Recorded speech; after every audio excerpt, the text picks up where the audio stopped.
आमतौर से जब मरीज़ को घुटने में दर्द होता है तो दो चीज़ें ध्यान में रखनी ज़रूरी है कि क्या उसे किसी तरह की चोट आई है या घुटने में कोई झटका वगैरह लगा है या ज़्यादा अनकस्टम्ड एक्सरसाइज उसने की हो जो कि उन्होंने शुरू की हो या बहुत ज़्यादा जॉगिंग की हो। अगर ये वजह आप इसको एक्सक्लूड कर सकते हैं तो आमतौर से जो घुटने का दर्द होता है ये आप किसी भी एंटी इन्फ्लेमेटरी मेडिसिन जैसे ब्रूफेन है, कॉम्बिफ्लैम है, पैरासीटामोल, क्रोसिन है, ये लेके आप देखें। इसमें कोई भी आप ऑइंटमेंट लगा सकते हैं, थोड़ी सी गर्म पानी की बोतल से सेक कर लें। आमतौर से आप देखोगे कि ये तकलीफ़ इन इलाजों से हट जाती है। लेकिन अगर घुटने में सूजन है और आप रात को सोते टाइम या रेस्ट करते टाइम आपके घुटने में दर्द बढ़ रहा है तो ये एक इंडिकेशन होता है कि शायद अंदरूनी कोई आपके घुटने में प्रॉब्लम है, कार्टिलेज में प्रॉब्लम है या आर्थराइटिस का अभाव बढ़ रहा है। आमतौर से ये देखा जाता है कि जैसे इंसान की उम्र बढ़ती है तो उनके घुटनों में दर्द हो सकता है। इसका कारण आर्थराइटिस होता है, जिसका मतलब है कि जोड़ के अंदर की जो परत होती है, जो कार्टिलेज होता है, वो घिस जाता है और इसकी वजह से दो नंगी हड्डियां एक दूसरे के ऊपर रगड़ खाती हैं और दर्द होता है। इसके आम कारण जो देखे जाते हैं वो एक मोटापा होता है, ओबेसिटी। हमारे कंट्री में थायराइड के मरीज़ बहुत ज़्यादा तादाद में होते हैं। Hypothyroid patients are particularly at risk for arthritis. Patients who are uncontrolled diabetics also have a higher incidence of osteoarthritis.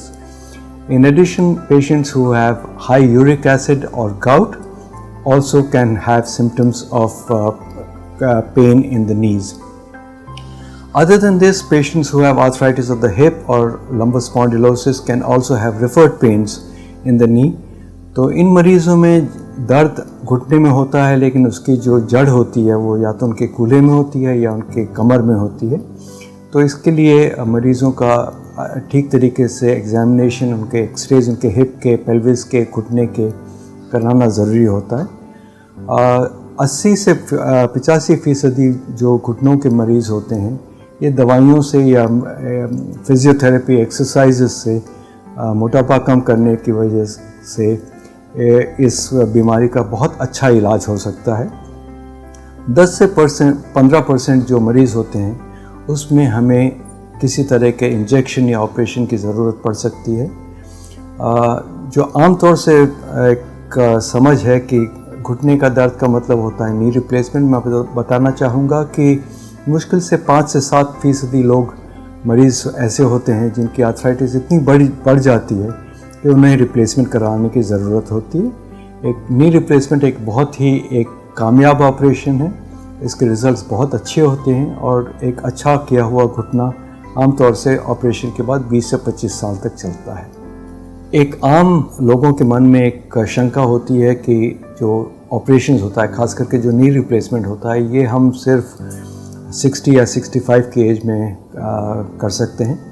मैं आप सबको ये समझाना चाहता हूँ कि आर्थराइटिस की कोई एज नहीं होती है और ऑपरेशन की भी कोई एज नहीं होती। मेरा जो सबसे यंग मरीज़ है वो 16 साल का है और मेरा जो सबसे बुज़ुर्ग मरीज़ है वो 104 साल का है।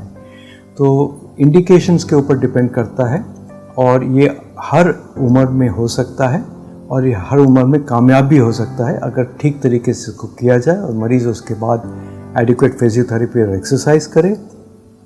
मैं ये बताना चाहूँगा कि नी रिप्लेसमेंट शायद ऑर्थोपेडिक सर्जरी के अंदर शायद सबसे कामयाब ऑपरेशन है और WHO ने भी इसको कैटरैक्ट के बाद सबसे जो इफ़ेक्टिव ऑपरेशन का दर्जा दिया हुआ है।